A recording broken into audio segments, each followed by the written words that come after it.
നമുക്ക് ചാവി കൊണ്ടുപോയില്ലേ? എന്താണ് വണ്ടിയില്? അത് വണ്ടി ടെസ്റ്റ് ചെയ്യുന്നേ ഉള്ളൂ. ഇവിടെ നടന്നു പോകാനുള്ള ദൂരേ ഉള്ളൂ. ഓക്കെ, സമയം എടുക്കും. ചായ വേണ്ടേ? Good morning guys, welcome to our daily vlog. നമ്മളിതാ രാവിലെ എഴുന്നേറ്റ് താഴേക്ക് വന്നിട്ടുണ്ട്.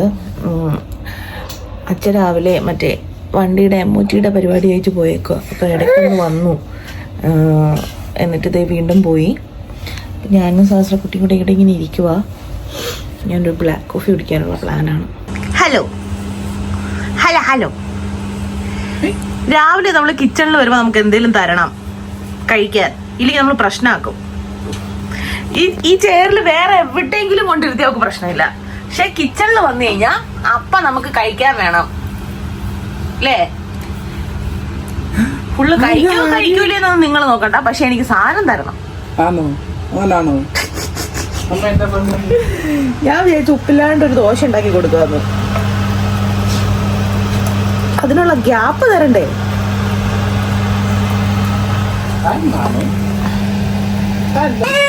വായിൽ വെച്ച് കൊടുത്തില്ലേ? വായിൽ വെച്ച് തിന്ന് ഇറക്കിയിട്ട് നമ്മളിപ്പോ മൈൻഡ് ചെയ്യാണ്ട് സംസാരിച്ചോണ്ട് നിൽക്കാന്ന് വെച്ചോ, അതിനുള്ള വിളിയാണ് ഈ കേൾക്കുന്നത്. അങ്ങനെ നമ്മളെ ശ്രദ്ധ അങ്ങോട്ട് വെക്കുക, നമ്മൾ കാണാത്ത നിൽക്കാം. കൊടുക്കാൻ പുതിയ സാധനങ്ങൾ കിട്ടുമ്പോൾ നമുക്ക് ഭയങ്കര ഇൻട്രസ്റ്റ് ആണ്. 3-4 പ്രാവശ്യം ഭയങ്കര പ്രശ്നമാണ്. ഓ എനിക്ക് താന്ന് പറഞ്ഞോണ്ടിരിക്കും. പിന്നെ അതുകൊണ്ട് ഇങ്ങനെ കൂട്ടിപ്പിടിച്ച് ഇങ്ങനൊരു നിപ്പാണ്. അത് അതിലിട്ട് കൊടുക്ക് കുറച്ച്. അതിനകത്ത് ചൂട് മാറിയില്ലേ?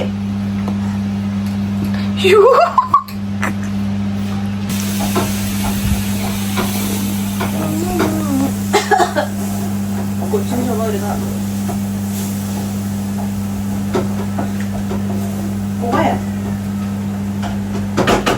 ഗൈസ്, നമ്മുടെ നല്ല തട്ട് ദോശയും എഗ് റോസ്റ്റും ഇവിടെ റെഡി ആയിക്കൊണ്ടിരിക്കുന്നു. എഗ് റോസ്റ്റും ഇപ്പോഴാണ്.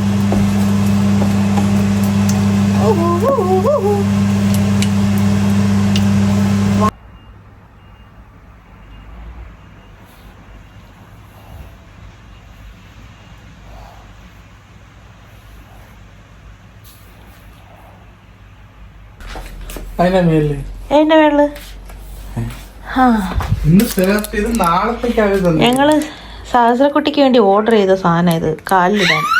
ഇട്ട് വെക്കാമ്പോ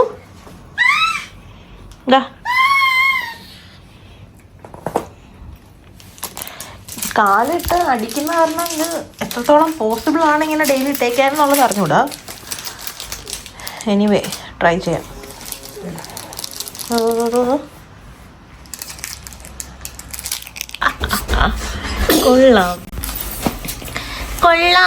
കൊള്ളാം.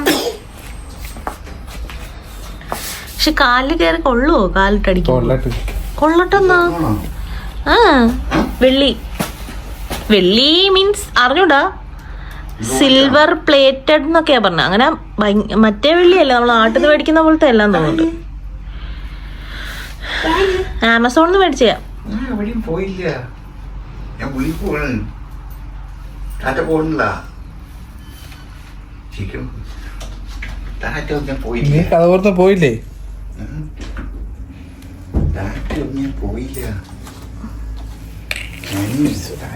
ഞങ്ങളൊരു വ്യൂവിങ്ങിന് പോവാം കേട്ടോ. വീടിൻ്റെ ഈ മാസം കൊണ്ട് നമ്മളിപ്പോൾ താമസിച്ചുകൊണ്ടിരിക്കുന്ന വീടിൻ്റെ കോൺട്രാക്റ്റ് കഴിയും. അപ്പം നമുക്ക് നെക്സ്റ്റ് മന്ത് മുതൽ വേറെ ഏതെങ്കിലും വീട് സെറ്റാക്കണം. അപ്പോൾ അതിന് വേണ്ടിയിട്ടുള്ള വ്യൂവിങ്ങിൻ്റെ ഓട്ടം ഇന്ന് മുതൽ തുടങ്ങുകയാണ് ഒഫീഷ്യലി. അപ്പം ആദ്യത്തെ വ്യൂവിങ്ങിന് വേണ്ടി പോവാണ്. ഒരു 10-15 മിനിറ്റ് കൊണ്ട് അവിടെ എത്തണം. ആള് വെയിറ്റിംഗ് ആണ്. അപ്പോൾ അവിടെ ചെന്നിട്ട് ഞാൻ കാണിച്ചു തരാം.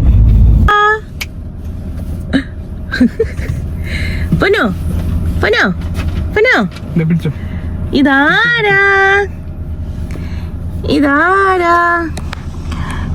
ഞങ്ങളൊരു 3 വീട് കണ്ടു ഗൈസ്, 3 ഫ്ലാറ്റ് കണ്ടു. ഇനി അടുത്ത് 4ാമത്തെ സ്ഥലത്തേക്ക് പോകാൻ പോവാണ് അല്ലേ? 4:30 ഒരു 4ാമത്തെ സ്ഥലം നമ്മൾ കാണാൻ പോകുകയാണ്. അച്ഛൻ മോളും കൂടെ വണ്ടി ഓടിക്കണു. ഇതാരാ വണ്ടി ഓടിക്കണേ? ഞാൻ ഇത് ആരാന്ന് ചോദിച്ചപ്പോഴത്തേക്ക് അതുപോലത്തെ ആ മോഡുലേഷനിൽ തിരിച്ച് റിപ്ലൈ പറയുന്നു. എന്റെ കാല് വെച്ച് സ്റ്റീറിംഗ് പിടിക്കുന്നു. ഹലോ ബോസ്, കൈ വെച്ച് പിടിച്ചാൽ മതി. നോക്ക് നോക്ക്,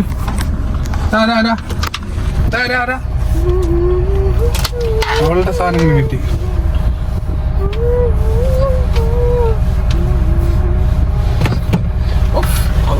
പുതിയ സ്ഥലമാണല്ലോ ഇത്, ആദ്യമായിട്ടാണല്ലോ ഇങ്ങനൊരു സ്ഥലത്തിരിക്കുന്നത്. അതിന്റെ ആ ഒരു ഇത് ഫുള്ളുണ്ട് കണ്ടോ. അതീ പിടിക്കണോ ഇതീ പിടിക്കണോ അറിയാൻ വയ്യ. അമ്മീ നമ്മള് ഫ്രണ്ടിലായി, അമ്മ ഇപ്പോഴും ബാക്കിൽ തന്നെ. അതിന്റെ ഒരു കഥ ഞാൻ പറഞ്ഞുതരാം.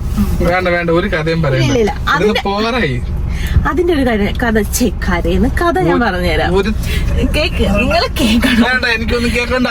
ആദ്യമായിട്ട് ഡെലിവറി കഴിഞ്ഞ് നമ്മൾ ആദ്യമായിട്ട് ഒരു അപ്പോയിന്റ്മെന്റിന് പോവാണ്, എന്നെയും കുഞ്ഞിനെയും കൊണ്ട്. അപ്പൊ ആ ഡെലിവറി കഴിഞ്ഞ് വീട്ടിൽ വന്നതിന് ശേഷം ആദ്യമായിട്ട് ഞങ്ങൾ പുറത്തു പോവാ.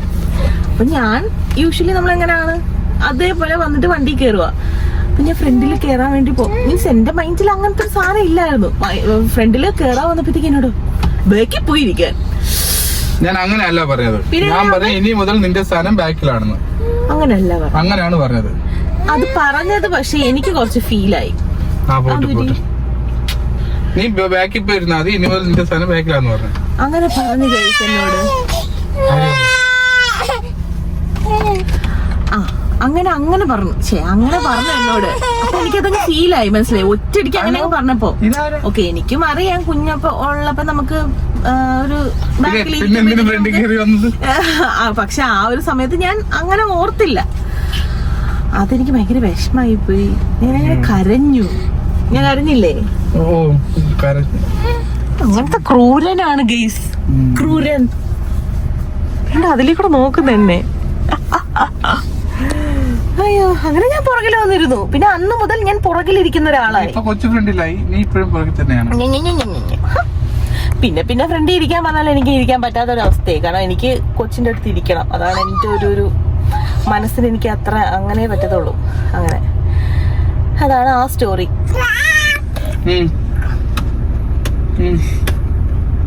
എന്താട്ടൊക്കെ പറയുന്നത് ഇഷ്ടായി തോന്നുന്നുണ്ടല്ലേ? എടാ പൊന്നപ്പ, സഹസ്രക്കുട്ടി നോക്കുന്നുണ്ട്. ഇവിടെ നിന്നാന്ന് മനസ്സിലായില്ല. സഹസ്രക്കുട്ടി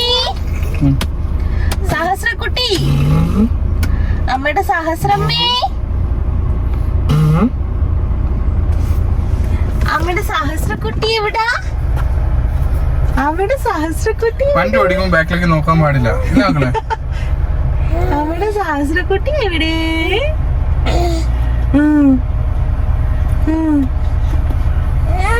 ഇനി മിക്കവാറും പുറകിലോട്ട് എടുത്താ വരുവോ? അതാരാ പോയത്? ആരാന്ന് എനിക്കെങ്ങനെ അറിയാന്നൊക്കെ.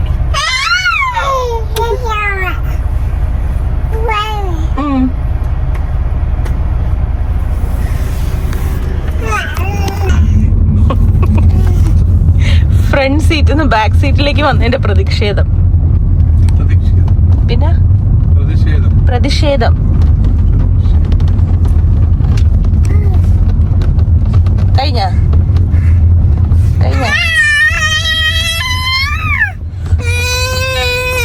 കഴിഞ്ഞില്ലായിരുന്നു.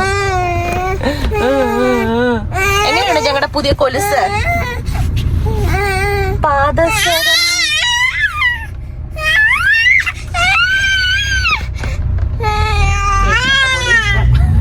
അല്ലാണ്ട് വേറെ വഴി. കയ്യിലെടുത്ത് വെക്കാൻ പറ്റില്ല. പോലീസ് പിടിക്കും നമ്മളെ. പോലീസ് പിടിച്ചിട്ട് പോവും അമ്മേ, കേട്ടോ?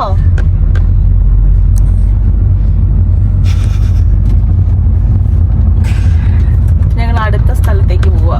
4:30 ഒരു അപ്പോയിന്റ്മെന്റും കൂടെ ഉണ്ട്. അതും കൂടെ കഴിഞ്ഞിട്ട്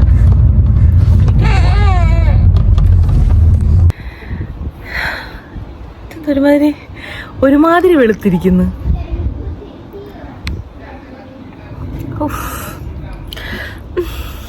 പറഞ്ഞിട്ട് കാര്യമില്ലല്ലേ? ഓക്കെ, അപ്പം ഞങ്ങൾ വീടൊക്കെ നോക്കാൻ പോയി. അവള് ഇടയ്ക്കുന്ന് ഉറങ്ങി. അങ്ങനെ ആ പരിപാടിയൊക്കെ കഴിഞ്ഞിട്ട് ഞങ്ങൾ വീട്ടിൽ വന്നു. ഒരു ഗ്ലാസ് കാപ്പിയൊക്കെ ആയിട്ട് ഇങ്ങനെ ഇരിക്കുക. ഞാൻ പതിവ് പോലെ ഇന്നലെ മുതൽ ഞാനിങ്ങനെ ജസ്റ്റ് ഈ കാപ്പിയായിട്ട് ഒരു എസ്കേപ്പ് നടത്താറുണ്ട്. ഇവിടെ ഇങ്ങനെ ബാക്ക് യാർഡ് വന്നിരിക്കും, അവരൊക്കെ അവിടെ ഫ്രണ്ടിലിരിക്കുക. അപ്പം ഞാൻ ഈ കാപ്പിയൊക്കെ ഇങ്ങനെ ആസ്വദിച്ച് ഇവിടെ വന്നിരിക്കും. ഞാൻ എൻ്റെ കാപ്പിയും കൊണ്ട് ഇവിടെ വന്നിരുന്നു കേട്ടോ. അവിടെ എന്നെക്കുറിച്ചാണ് പറയുന്നത് തോന്നുന്നുണ്ട്. വീഡിയോ കോൾ ഞാൻ സംസാരിക്കുന്ന കേട്ടിട്ട് വീഡിയോ കോളാന്ന് വിചാരിച്ചിരിക്കാൻ തോന്നുന്നുണ്ട്. നമ്മൾ പരിപാടിയൊക്കെ കഴിഞ്ഞിട്ട് ഇവിടെ വന്ന് ഒളിച്ചിരിക്കുക മനസ്സമാധാനത്തിന് വേണ്ടി. അപ്പോഴേക്കും തിരക്കി വന്നു കണ്ടോ. വീഡിയോ കോള് ഞാൻ കേട്ടുകൊണ്ടിരുന്നിട്ട് ഇന്നലെ മുതൽ ഞാൻ കണ്ടുപിടിച്ചൊരു പരിപാടിയാ. ഈ കാപ്പി ആയിട്ട് ഇവിടെ വന്ന് കുറച്ചേരം ഇരുന്ന് കഴിഞ്ഞാൽ സമാധാനം കിട്ടും. അല്ലെങ്കിൽ പിന്നെ ഈ കാപ്പി ഇട്ടിട്ട് അത് തണുത്തിട്ടൊക്കെ ആയിരിക്കും കുടിക്കാൻ പറ്റുക. അതുകൊണ്ട് പിന്നെ ഞാനിങ്ങനെ വന്നിരുന്നു. അങ്ങനെ അപ്പം ഞാൻ എൻ്റെ കാപ്പി ഇങ്ങനെ ആസ്വദിച്ച് കുടിക്കട്ടെ. ഗൈസ്, ഞങ്ങളൊരു ഓയിൽ മസാജ് ചെയ്യാൻ പോവാണ്. ആർക്കെന്നല്ലേ? ഇന്ദപ്പുള്ളിയുടെ ഈ കണ്ണിന് ജനിച്ചപ്പോൾ മുതൽ അതിനകത്തുനിന്ന് വെള്ളം വരും. ലൈക്ക് ഇങ്ങനെ കണ്ണുനീര് വന്നുകൊണ്ടേയിരിക്കും. അപ്പം GP അപ്പോയിൻമെൻ്റ് എടുത്ത് ഞങ്ങൾ കൊണ്ടുപോയപ്പോൾ അവർ പറഞ്ഞു അത് അങ്ങനെയാ, ഡക്റ്റ് അടഞ്ഞിരിക്കുന്നതായിരിക്കും, അത് കുറച്ച് കഴിയുമ്പോൾ അങ്ങ് പൊയ്ക്കോളും എന്ന്. പക്ഷെ ഇതുവരെയും പോയില്ല. ഇപ്പം 2 ദിവസമായിട്ട് അത് ഇച്ചിരി കൂടുതലാണ്. അപ്പം നമ്മൾ ഇന്നലെ വീണ്ടും അപ്പോയിൻമെൻറ്റിന് വേണ്ടിയിട്ട് ബുക്ക് ചെയ്തു. അപ്പോൾ ഇന്ന് രാവിലെ GP വിളിച്ചിട്ടുണ്ടായിരുന്നു. അപ്പോൾ അവർ പറഞ്ഞു ഒന്നും കൂടി നമുക്ക് ഐ ടെസ്റ്റ് ചെയ്ത് നോക്കാം, ഇൻഫെക്ഷൻ ഒന്നും ഇല്ലാന്നാണ് എങ്കിൽ അവർ ഹോസ്പിറ്റലിലേക്ക് റെഫർ ചെയ്യും, സ്പെഷ്യലിസ്റ്റിൻ്റെ അടുത്തേക്ക്. ഇല്ലാന്നുണ്ടെങ്കിൽ, ഇൻഫെക്ഷൻ ആണെന്നുണ്ടെങ്കിൽ GP തന്നെ ട്രീറ്റ് ചെയ്യും എന്നാണ് പറഞ്ഞേക്കുന്നത്. അപ്പം നാളെ നമുക്ക് രാവിലെ ഇങ്ങനെ ഇതുപോലെ കണ്ണിൻ്റെ ഉള്ളിൽ നിന്ന് വെള്ളമൊക്കെ വരുമ്പോൾ അതിങ്ങനെ നമ്മൾ കളക്ട് ചെയ്തിട്ട് അവർക്ക് കൊണ്ട് കൊടുക്കണം. അപ്പം അതിനുള്ള കിറ്റൊക്കെ നമ്മൾ മേടിച്ചിട്ട് വന്നിട്ടുണ്ട്. അതും കൂടി ചെയ്തിട്ടാണ് വന്നത്. ഇനി നമ്മളൊരു എണ്ണ തേച്ചൊരു കുളി, എന്നിട്ടൊരുറക്കം. അതാണ് അടുത്ത പരിപാടി. ഉണ്ണിയാർച്ചേ നിന്റെ ഓയിൽ മസാജ് കഴിഞ്ഞോടി. ഉണ്ണിയാർച്ചേ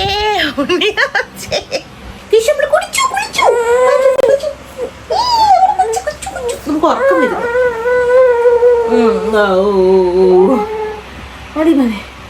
നമ്മള് അങ്ങനെ അവളുടെ കുളിയൊക്കെ കഴിഞ്ഞിട്ട് അവൾക്ക് ഏതാണ്ട് ഉറക്കം വന്ന പോലെ ഉണ്ട്. അപ്പം ആമ്പു ഉറക്കാൻ വേണ്ടി കൊണ്ടുപോയിട്ടുണ്ട്. ആ സമയത്തിന് എനിക്ക് ഈ റൂമൊന്ന് റെഡിയാക്കണം. കുറേ ആയി ഈ റൂമൊന്ന് അടുക്കി പിറക്കി വെച്ചിട്ട്, ഏതാണ്ട് ഒരാഴ്ച കൂടുതലായി. അപ്പം ഫുൾ ഇതെല്ലാം വാരി വലിച്ച് കഴുകിയ തുണികളൊക്കെ ഇതെവിടെ എടുത്ത് മടക്കിയൊന്നും വെക്കാണ്ട് അതൊരു ഭാഗത്ത്, പിന്നെ മറ്റേ മേക്കപ്പ് സ്കിൻ കെയർ സാധനങ്ങളെല്ലാം അതവിടെ ഒരു ഭാഗത്ത്, പുതിയ സാധനങ്ങൾ ഓർഡർ ചെയ്തിട്ട് ഷീന്ന് വന്ന സാധനങ്ങളെല്ലാം അതൊരു ഭാഗത്ത്. അങ്ങനെ മൊത്തം ഇവിടെ അലങ്കോലമായിട്ടാണ് ഫുൾ കിടക്കുന്നത്. കണ്ടോ, അവിടെ നിന്ന് വേറൊരു സാധനം വന്നു. അങ്ങനെ ഫുൾ മൊത്തത്തിലൊരു അലമ്പ് മോഡാണ്. അപ്പം ഇങ്ങനെ ഒരു അലമ്പായിട്ട് ഇരുന്ന് കഴിഞ്ഞാൽ എൻ്റെ മൂഡും അതുപോലെ ഒരു അലമ്പ് മൂഡായിരിക്കും. എനിക്ക് ഒട്ടും ഒരു സമാധാനവും സന്തോഷമൊന്നും ഉണ്ടാകത്തില്ല. പിന്നെ ഞാനിങ്ങനെ ഭയങ്കര ബുദ്ധിമുട്ടാണത്. അപ്പം ഞാൻ വിചാരിക്കണു ഇതെല്ലാം ഒന്ന് ഓർഗനൈസ് ചെയ്ത് വെക്കാമെന്ന്. ഇപ്പം വിൻ്റർ അല്ലല്ലോ, ഇപ്പം സമ്മറാണ്. അപ്പം വിൻ്റർ ക്ലോത്ത് എല്ലാം എടുത്തിട്ട് ഞാനൊന്ന് പാക്ക് ചെയ്ത് വെക്കാൻ പോവാണ്. ഇനി നമുക്കതൊരു സെപ്റ്റംബറൊക്കെ ആയിട്ട് ആവശ്യം ഉണ്ടാവുള്ളൂ.